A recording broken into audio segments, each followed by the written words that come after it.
So first of all, Mr. Parker, thank you so much for joining us this evening. Firstly, one of your big priorities when you started this role was modernising the public sector. Can you tell us how many jobs are set to go? Because you said at the beginning you wanted to reduce the headcount in the public sector in Jersey. So as I've said on numerous occasions, and including back to interviews that Channel have done with me, we will know that figure once we've completed the organisational changes that we're currently out consulting on. So part of the situation that we're in now is that we are consulting staff on structures. Once those consultations have been completed, we start to implement them. However, there may be changes to some of those structures, and therefore at this moment in time I can't give you a finite figure. However, what I can tell you is at a senior level we have reduced by over 20 posts the number of top managers already, and saved over £1 million in relation to those costs. So we are able to give you and viewers a full answer later on this year. But for civil servants, nurses, we're talking about the groups of people who've been taken to the streets in recent months. Would you accept that by not knowing, it's caused them a large amount of anxiety and frustration? Well, obviously this is a period of disquiet, and I understand that there is a degree of uncertainty. I said 18 months ago that that would happen, and it's not unusual when you're conducting large-scale changes as we are. However, the real position is large numbers of job losses have not been finalised. So what we have here is two separate issues. One is about modernisation and one is about pay. And yes, it's unfortunate that the two get put together. But they do get put together because people feel like the communication hasn't been there. We've heard from union leaders in our report there. They say that the communication hasn't been there, the engagement hasn't been there. Do you accept some responsibility for the fact that you could have been on the front line talking to these people a lot more, because clearly they don't know what's going on? I think that's not the case. So if we just take in 2000... Would you say these union leaders are lying? No, but I would say it's not the case. So I'm not sure what they are talking about. But just over last year alone, I either met or spoke to over 2,000 public servants. That's a significant number of people that we've been engaging with. I've done over 40 visits to different teams. I've done a whole range of engagement with external stakeholders, and we're continuing to do that. When I launched the changes 12 months ago, we did a whole raft of one-to-one meetings and engagement about the consultation, and we had a huge number of responses. So this has been going on for 18 months. It is a long period, but we have been engaging with staff, and I will continue to do that. Well, moving on to health now, what actually is happening with the hospital site? Because we heard from the democratically elected health minister there that you're in charge of the process. As far as I'm aware, I think the health minister made the point that the chief minister and ministers are preparing a report that will be published to the States Assembly towards the end of April, beginning of May. And I think it's at that point that you'll be able to get some answers as to the next stage on the hospital project. Isn't this a bit like Brexit, though? If the politicians have got it wrong or can't make a decision, isn't it time the civil servants took over? The politicians haven't got it wrong. They're making their decisions, and the politicians are in charge, and they will determine the next stages. And obviously, once they've done that, it's up to civil servants and public servants then to deliver the political priorities that have been set by the Council of Ministers and the Assembly. In terms of kind of future health provision, I mean, what do you think good looks like? Because you've worked in lots of different kind of jurisdictions, haven't you? I mean, are we talking about just one central hospital, or would you like to see maybe urgent care centres, clinics in different villages, or, you know, more community services? What does it actually look like? Yes, I think that the model of healthcare, the health minister has made very clear that he believes that we should be dealing with a much earlier prevention model, which allows people to be dealt with without necessarily coming into a formal hospital setting. We've got hopefully longer term ambitions to deliver much more closer working with our primary care partners, most notably GPs.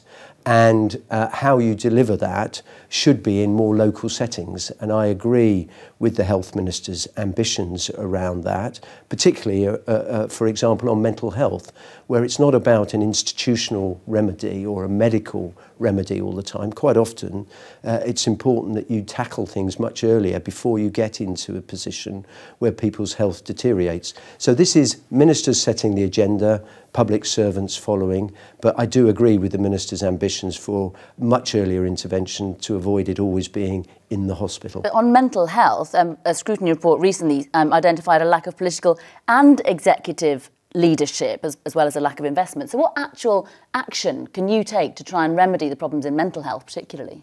Well, there's a response come out to the scrutiny report, which the Minister will be delivering soon. I think it's fair to say that there has been a lot of work behind the scenes done by colleagues in health and community services to prepare for our immediate response to the next couple of years and the challenges that we've known about for a long time on this island, that we haven't dealt with mental health properly. Those issues will require a combination of responses. Some of it will be about the facilities that we support people in. Some of it's about getting additional staff, particularly psychiatrists and people who provide therapeutic services.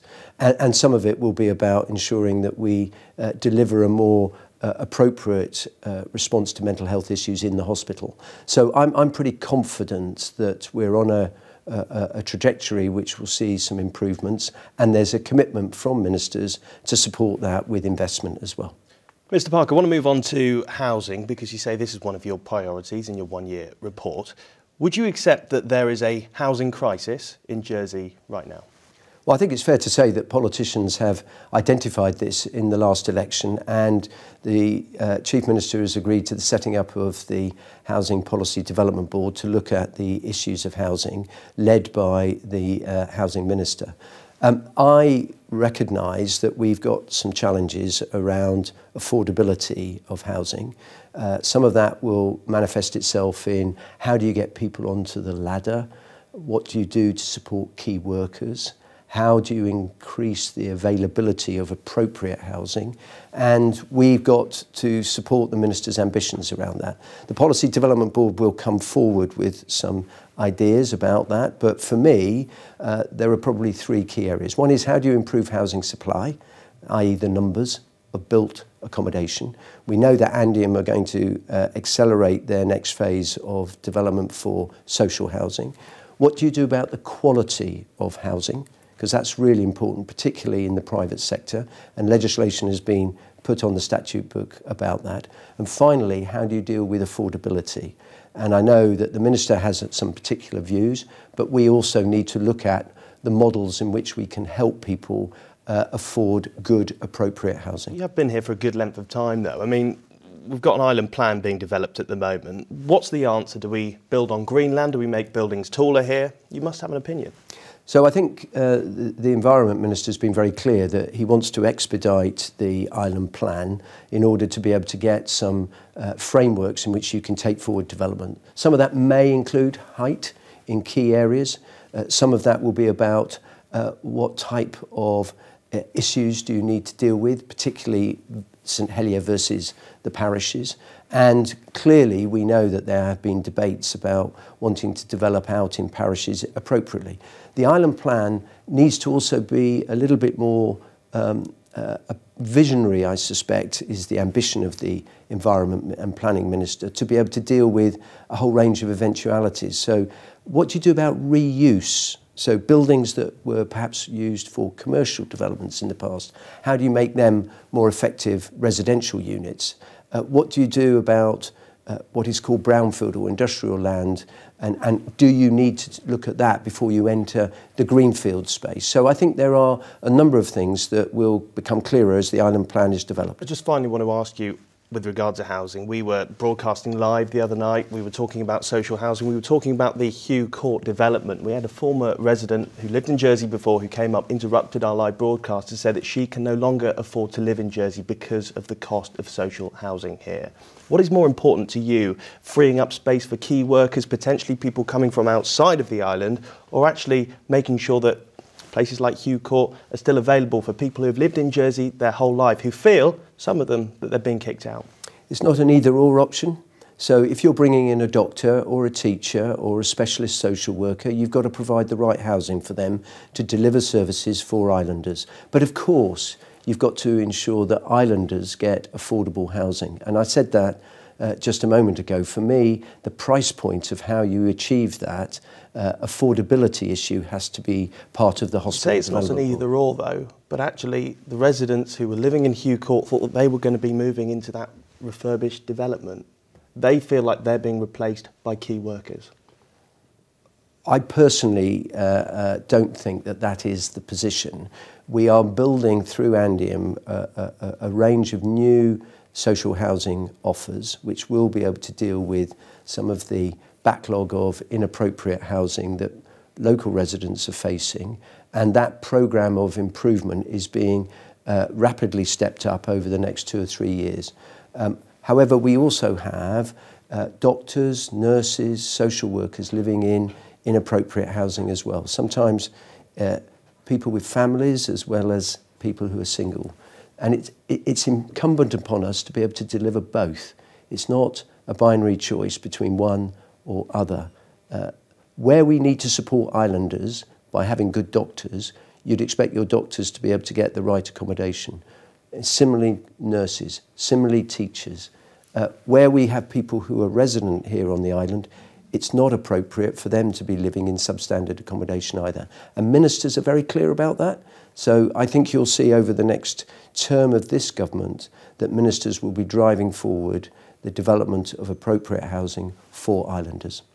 I just want to touch on your priorities for economic growth as well. We hear an awful lot about diversifying the economy, reducing our reliance on finance. How do you actually create the environment for that to happen?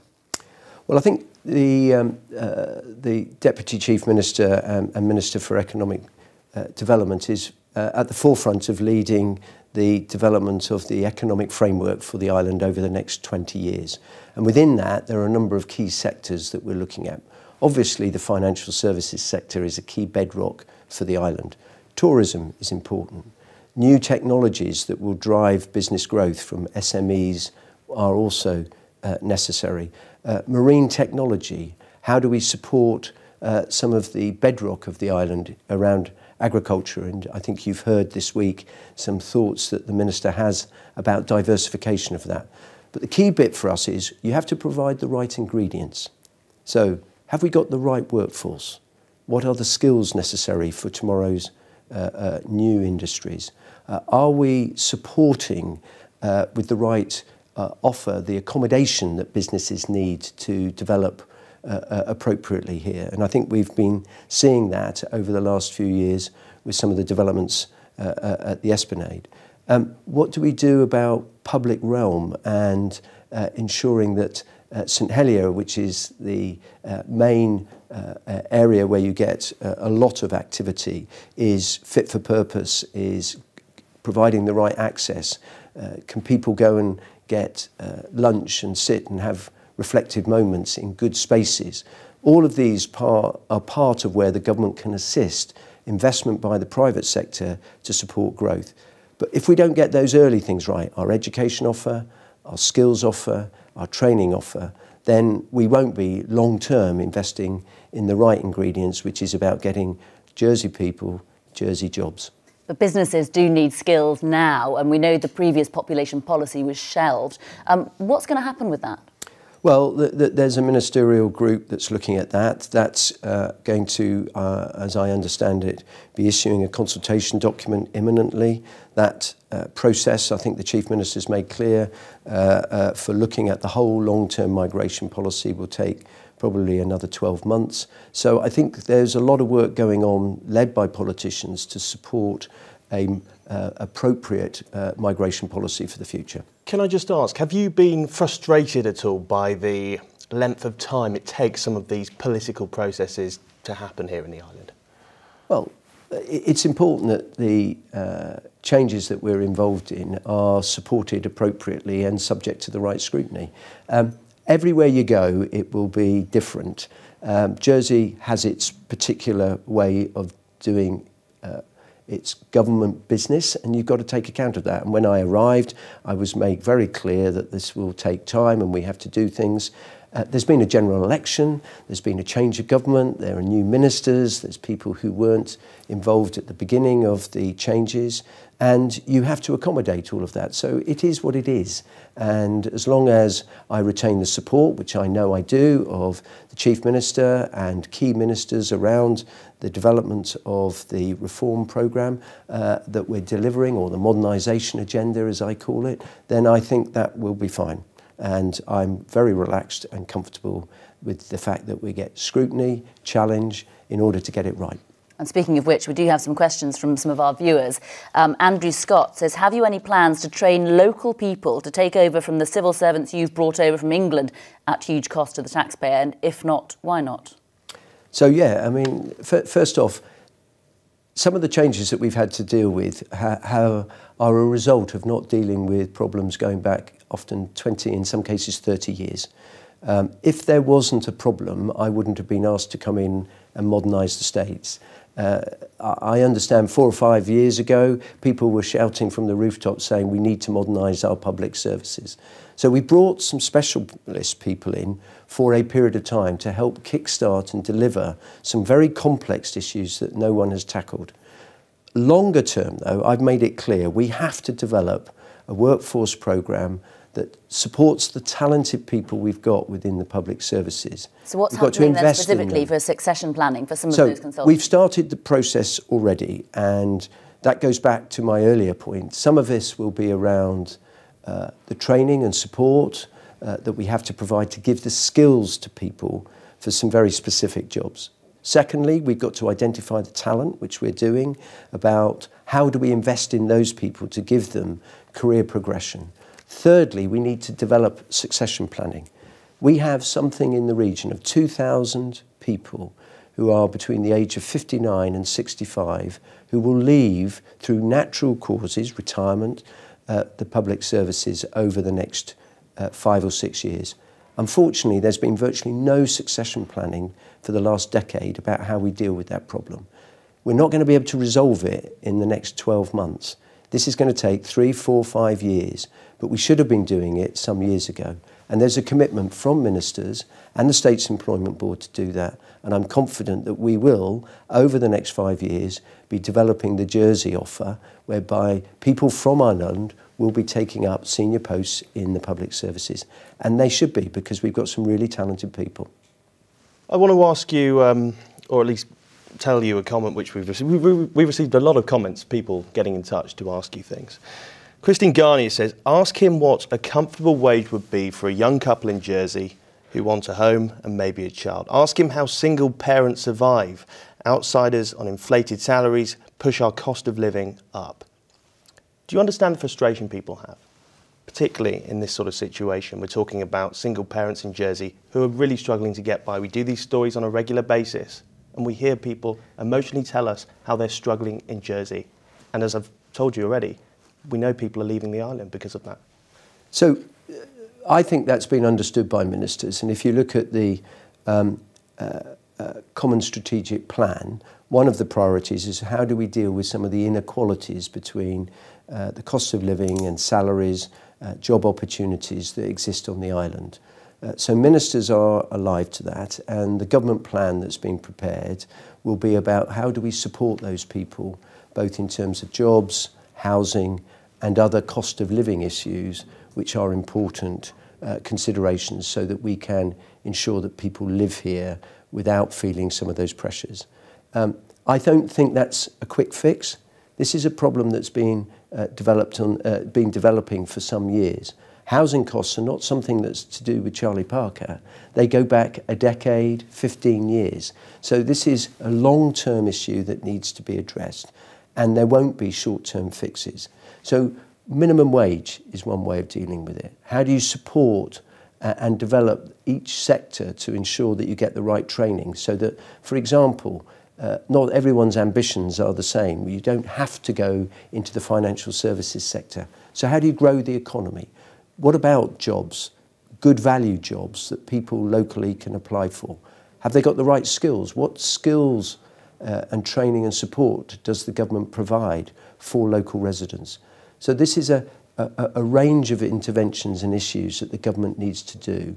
And it's really important that we address that as civil servants, as part of delivering ministers' ambitions. And I think you'll see in the government plan that's going to be launched later on this year, some of those interventions about how we support local people to get the right jobs, the right housing, and hopefully the right opportunities in life. There's a linked question actually from Jason LeBrun. It says, what are you doing to stop young adults leaving for the UK, the sort of brain drain effect? Well, that goes back to the question about housing. Part of the offer we've got to provide here is for young Jersey professionals in some instance, but local people generally, to be able to get onto the housing market so that they can feel part of the island's future, deal with some of those issues that you were just raising about inequality. We've got to provide the right jobs that are available for people. So, for example, the States doesn't have a graduate scheme, it doesn't have a big modern apprentice scheme outside of the old infrastructure department, and we've got to do more to ensure that some of the future jobs are available where we start and develop people's career prospects so that they can see a future employment pathway in Jersey. Generally speaking, though, it's always going to happen that some people leave the island and they will come back at different times. That's not necessarily a bad thing. What I think we've got to make sure is that people don't feel that they are forced off the island and that there are opportunities here for islanders.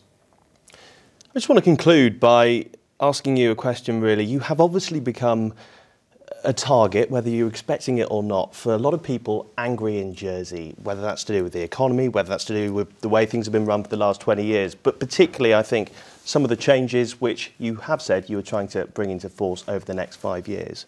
Were you expecting that when you took on this role? You're always going to find that the person who's the chief executive or leading a change programme of this magnitude and scale is going to be the subject of a lot of issues, concerns and comment.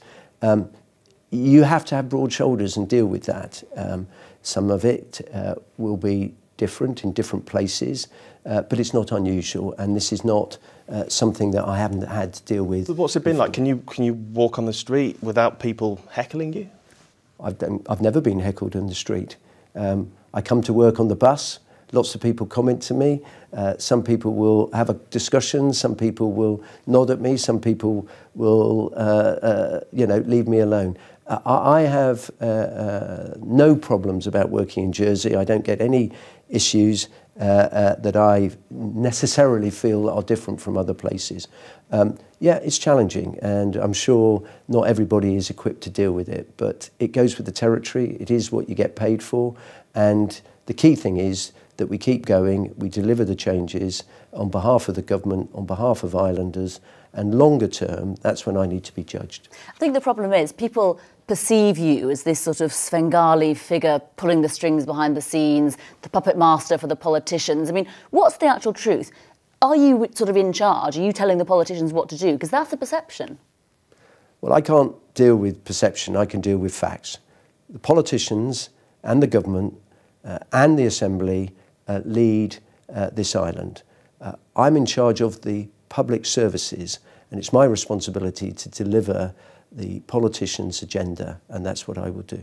OK, Charlie Parker, thank you very much for coming in. Thank you.